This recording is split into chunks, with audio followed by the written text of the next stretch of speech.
Function है हमारे tuition में, है ना। ये दिल्ली के दिल में बसी एक छोटी सी बस्ती है। ऐसा लगता है कि हम पता नहीं कहाँ, हम ऐसा लगता है हम अभी छोटे बच्चे हैं। जो एक नाले की वजह से वर्ल्ड हेल्थ ऑर्गेनाइजेशन की एक आलीशान बिल्डिंग से अलग होती है। बस्ती के बीचों बीच बना ये वाल्मीकि मंदिर है, जो कि अब शिक्षा का मंदिर भी बन चुका है।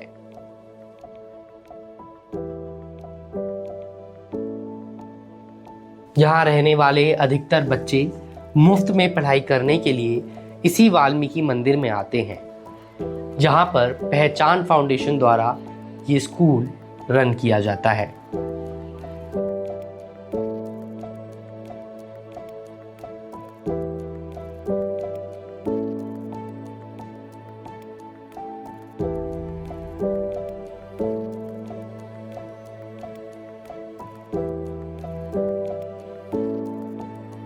ये है दिल्ली का सबसे यूनिक स्कूल।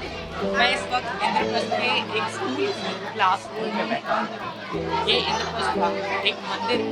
आपको आपकी स्क्रीन पर इस मंदिर में लगी हुई मूर्तियाँ भी नजर आ रही हैं, और इन मूर्तियों के आसपास नीचे मेरे चारों तरफ बैठे हुए नजर आ रहे हैं दर्जनों बच्चे।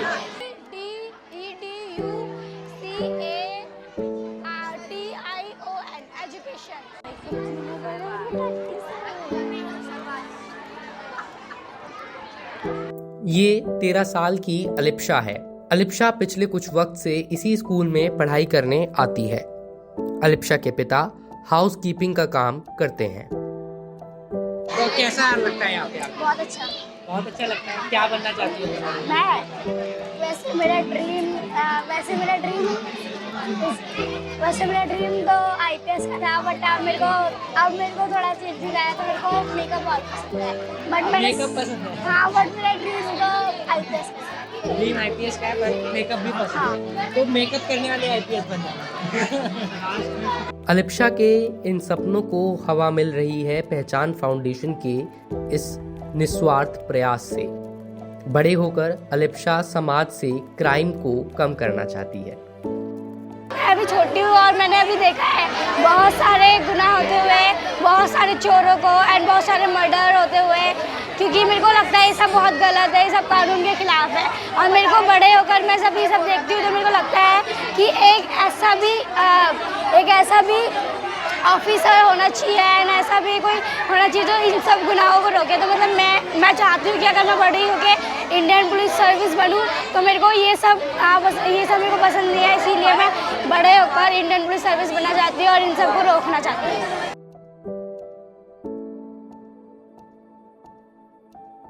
इसको नॉर्मली लिख सकते हैं। I would like to say that लिख लिया। अब क्या लिखना है? I am student of your school. School में कुछ कहानियां ऐसी भी देखने को मिली जिन्होंने रील्स पर आइडियोलॉजिकली बटी हुई हमारी सोसाइटी के रियल जिंदगी में आज भी एक होने की मिसाल दी। ये हिफ्जा हैं।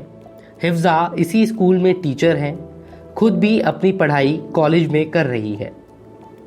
इनका टेस्ट लिया है कि ये लोग सिक लीव कैसे लिखते हैं। तो जो इनके स्कूल में जिस तरीके से इन्हें सिक लीव लिखाई गई है, तो मुझे उनका ना राइटिंग स्टाइल अच्छा नहीं लगा, जिस तरीके से वो लिखा रहे हैं कि आई बेग टू से वगैरह। सर्टेन वर्ड्स मुझे अच्छे नहीं लगे कि why we beg someone to give us a sick leave. तो इसलिए मैंने थोड़ा सा इनकी राइटिंग को थोड़ा सा वर्ड चेंज करवा दिए। हाँ, तो मैंने इनको लिखवाया जैसे कि आई बेग टू से की जगह मैंने लिखवाया इनको I would like to say that I am a student of your school in class 6 right now ma'am. From last night I am suffering with fever, so kindly grant me leave. इनकी जो previous थी ना, जो मैंने इनसे पहले test लिया था इनका, उसमें इन्होंने लिखा था कि I am Ayush of your school, I beg to say that I am suffering from fever. तो why we beg someone to give us छुट्टी के लिए।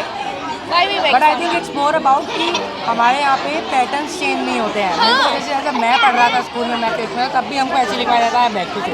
हाँ, तो why do we need to beg? या and I am a teacher also, तो मेरे को ये सब ठीक नहीं लगता, तो मैंने इसलिए इनकी ना थोड़े वर्ड्स चेंज करा दिए इसमें। लेकिन ऐसा क्रांतिकारी विचार है कि बैक नहीं करेंगे, हम अपना हक मान के लेंगे। यस, एक मंदिर भी है जहाँ पे भगवानों की मूर्तियाँ हैं, शिव जी की मूर्ति है, सब लोग पूजा करने भी आते होंगे।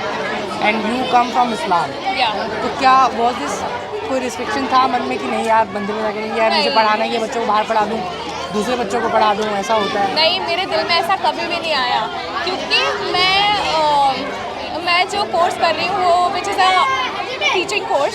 सो अगर मैं अपने दिल में पहले ही ऐसा सोचूं कि मुझे मुस्लिम्स बच्चों को पढ़ाना है और या फिर मुझे सर्टेन कम्युनिटी के बच्चों को पढ़ाना है, तो फिर this is not a right profession for me. अगर मैं ऐसा सोचूं तो मैं ऐसा कैसे सोच सकती हूँ? मैं टीचर हूँ और मेरे लिए सब इक्वल है। और मेरे लिए ये मैटर नहीं करता कि मैं स्कूल में पढ़ा रही हूँ, मैं एक मंदिर में पढ़ा रही हूँ, मैं एक चर्च में पढ़ा रही हूँ। इट्स अबाउट कि मैं पढ़ा क्या रही हूँ और मेरे बच्चे क्या सीख रहे हैं और उससे क्या चेंज आ रहा है सोसाइटी में। It's about that. तो आपको इस बात से कोई फर्क नहीं पड़ता कि आप एक मंदिर के अंदर हिंदू बच्चों को पढ़ा रहे हो? मुझे बिल्कुल फर्क नहीं पड़ता इस चीज़ से। दीज आर माई चिल्ड्रन और मेरे को ऐसा लगता है कि रिलीजन वगैरह ये सब हमने खुद क्रिएट किया है।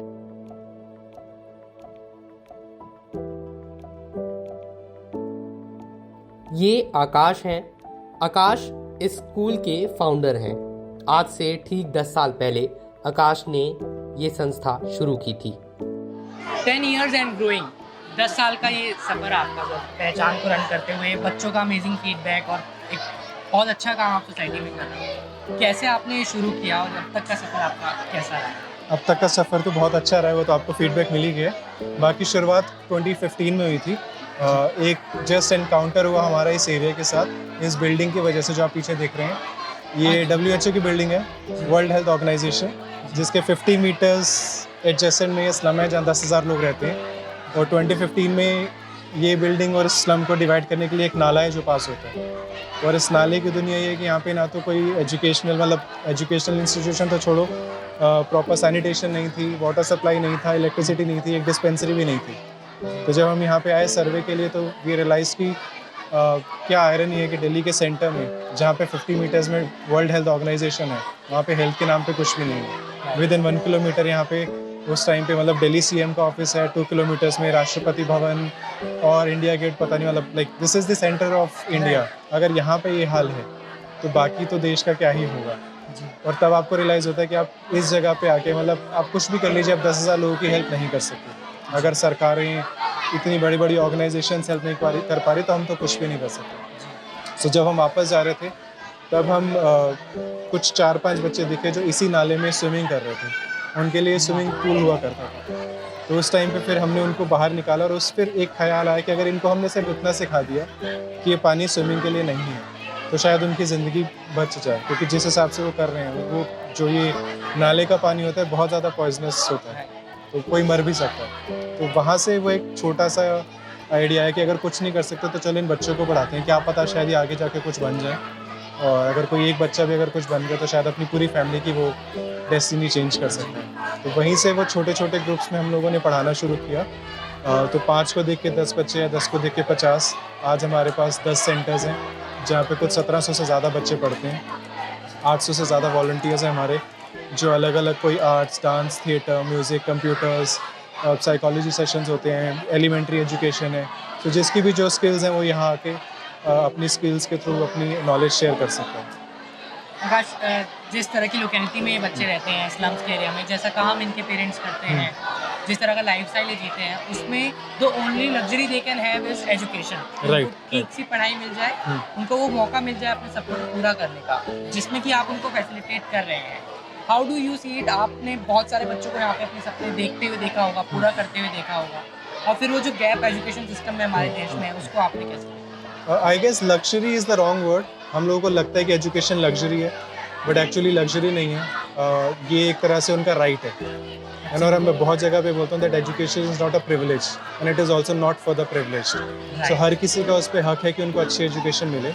और यहाँ के बच्चों में बिल्कुल सही का, उनकी ये जो दुनिया है बिल्कुल अलग है। उनको जब हम यहाँ पे वॉलंटियर्स आते हैं तो वो हमें यही बोलते हैं कि अरे दीदी भैया शहर से आ रहे हैं हमें पढ़ाने के लिए। तो उनको वो जो छोटा सा मोटिवेशन होता है, अगर वो आप उतना दे दो, बिकॉज उनके फैमिली में कोई पढ़ा लिखा नहीं है, उनके आसपास कोई पढ़ा लिखा नहीं, उनके पास कोई मोटिवेशन नहीं है, कि हम क्यों करें, क्या करें, करेंगे तो क्या होगा। जब उनको वो छोटा सा मोटिवेशन दिखता है, यहाँ पे कितने बच्चे देखे, आपने अभी एक स्टोरी भी कवर करी है, जो 3rd क्लास में बच्चा हमारे पास आया था और एक स्लम का बच्चा जो ना कभी ट्यूशन गया, ना कभी कोई कोचिंग गया, वो यहाँ पे सपोर्ट उसने वॉलंटियर से लिया है। लास्ट ईयर उसने 86% 12th में उसके मार्क्स आए हैं।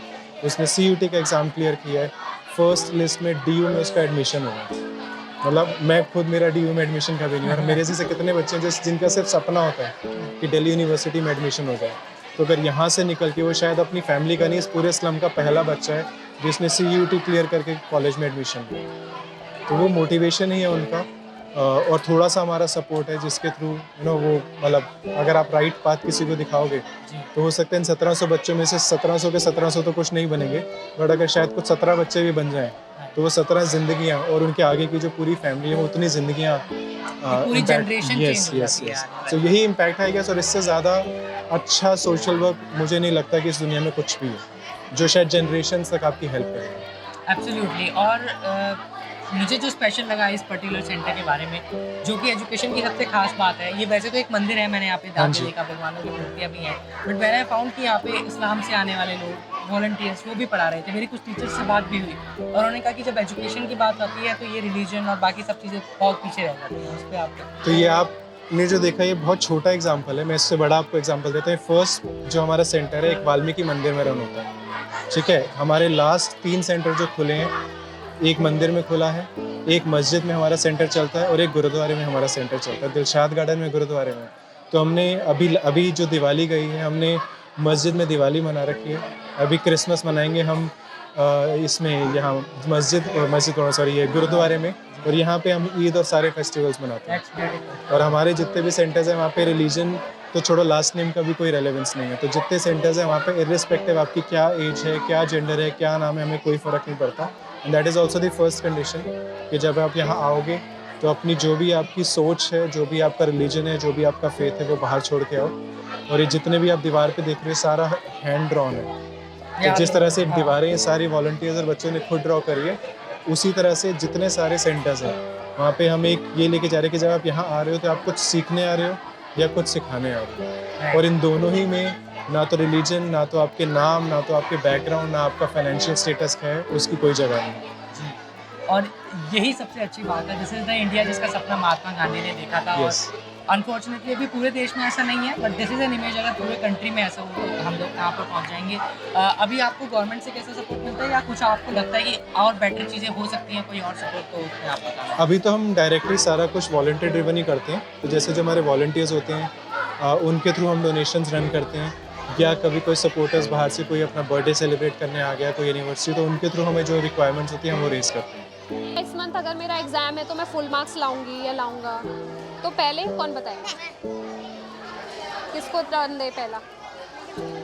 काव्या को दे दे? इनर वालों को नहीं करना है। स्टॉप।